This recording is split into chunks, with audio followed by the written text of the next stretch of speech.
Welcome to the Dragon's Den. My name is Leo Drake and thank you for spending part of your day with me. Please consider subscribing as it is free and means you join the A-team. If you enjoy the video, click the like button and ring the notification bell to be notified when I post a new video. In this video, we are reviewing the classic Breakfast at Tiffany's. I will be discussing the movie during this video, so consider this your one and only spoiler warning. So let's get to it. Breakfast at Tiffany's from 1961 is directed by Blake Edwards and based on the novella by Truman Capote.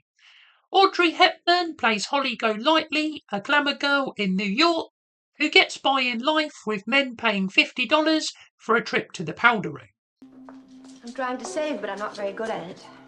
Holly lives in a brown tenement building and she always forgets her keys.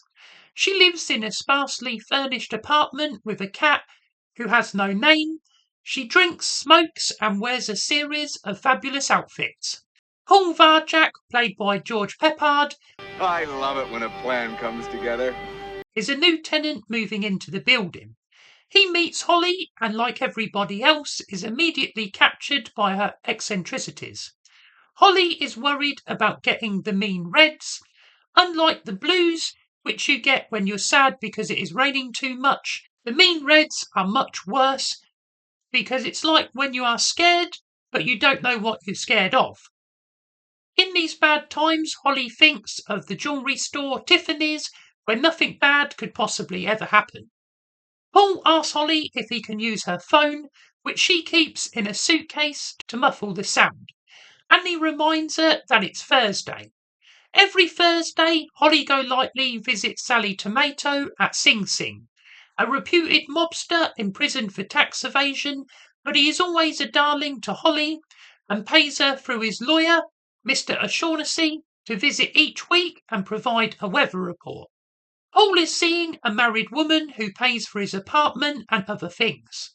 Paul is an aspiring writer who had a book of short stories printed several years ago. Holly hides from a drunk man on the fire escape and sneaks into Paul's apartment. Holly calls him Fred because he reminds her of her brother who she left behind when she ran away from home at the age of 14. Fred was already over 6 feet tall because he loved eating peanut butter, and he is now serving in the army. One day soon, Holly plans to reunite with Fred once she has managed to save up enough money. Paul is invited to a party at Holly's apartment along with many others, including Mag Wildwood, a brash model who Holly calls a whore, and her companions. Rusty Trawler, the 9th richest man under 50, and a wealthy Brazilian aristocrat, Jose. Holly introduces Paul to O.J. Behrman, an agent to help try and get his books published. O.J. Behrman has known the kid for a long time. He tried to get her a movie role, but she skipped town on him. She's a phony. But she's a real phony. The party continues late into the night. Holly has plans to seduce the rich Mr. Trawler and leaves with him as the police arrive. Paul helps Jose escape the apartment as the businessman is worried about his reputation if he gets mixed up in anything scandalous. We next see Holly playing Moon River on her guitar, and Paul's sponsor points out a strange old fella hanging around outside the building. The stranger follows Paul and reveals he is Holly's husband. She and Fred were caught stealing food from his farm in Tulip, Texas. He took them in and fell in love with the 14-year-old Holly, who at this time was called Lulu May. He recalls crying when he proposed to her, and she said, "Sure, I'll marry you. I've never been married before." Doc Golightly cannot understand why Lulu May ran away, as Fred stayed with them until he joined the army. A letter from Fred is why Doc has returned to bring Lulu May home. Paul is asked to introduce Doc back to Holly. She thinks Fred has returned but is pleased to see Doc. Holly tells Doc he should not love wild things and refuses to go back with him. You mustn't give your heart to a wild thing. The more you do, the stronger they get, until they're strong enough to run into the woods or fly into a tree, and then to a higher tree, and then to the sky. Paul takes Holly to a bar where they get drunk. When they return home, Paul and Holly argue over Rusty Trawler and her lifestyle choices. Some time passes and the newspapers reveal Rusty Trawler is getting married to Mag Wildwood. Holly has moved on and intends to marry Jose. Paul has sold 3 stories for $50 and they decide to go out and celebrate by doing things they've never done before. They visit Tiffany's where Paul gets a ring engraved, the public library to see Paul's book in print, and then they steal face masks from a local store. This scene feels slightly too long, but is meant to show the growing relationship between the two. Paul searches for Holly, who is not at home. He discovers her at the public library, learning about Brazil. Paul confronts Holly about her plans. Again, some time passes, and Paul witnesses Jose and Holly going into her apartment. She receives a telegram that Fred has died and smashes the place up. Jose is concerned about her outburst, but understands it was due to a family bereavement.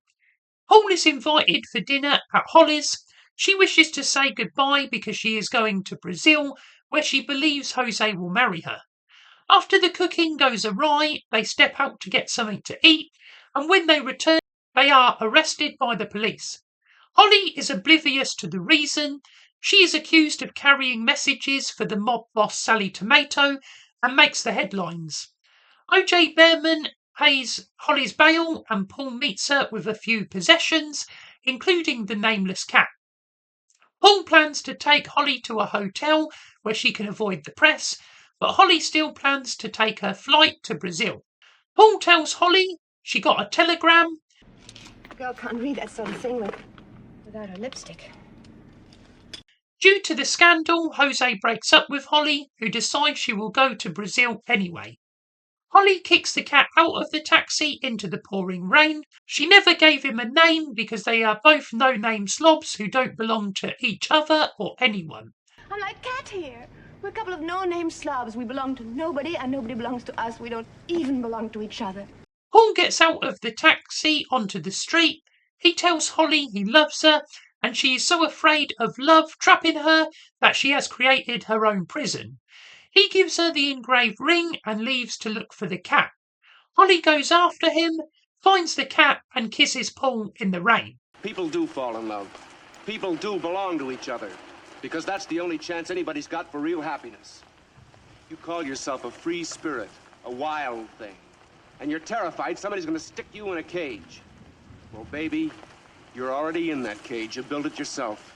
This is a great movie for a star actress, and Audrey Hepburn delivers. Her performance feels effortless for the most part. She's a phony, but a real phony.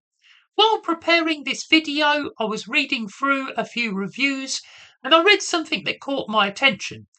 Modern actresses can be beautiful or serious, but never interesting, and I get what they mean. Holly Golightly is captivating. She is interesting, and everyone who meets her wants a part of that, as if being near her makes them more interesting. It is an intangible, somehow beautifully captured by Truman Capote, and while the movie is far more of a love story than the original novella, it retains much of the tone and subtle nuances. If you don't understand the magic of Breakfast at Tiffany's, perhaps give it another try. I think I will. I give Breakfast at Tiffany's 3.5 out of 5 stars. Thank you for watching. Let me know what your favourite Audrey Hepburn performance is down in the comments below. If you haven't already, please subscribe to the channel, give it a like and share it. I'm looking to post a new video every Monday, so be sure to come back for that and click the link on screen to watch another of my videos. Until next time, hoorah!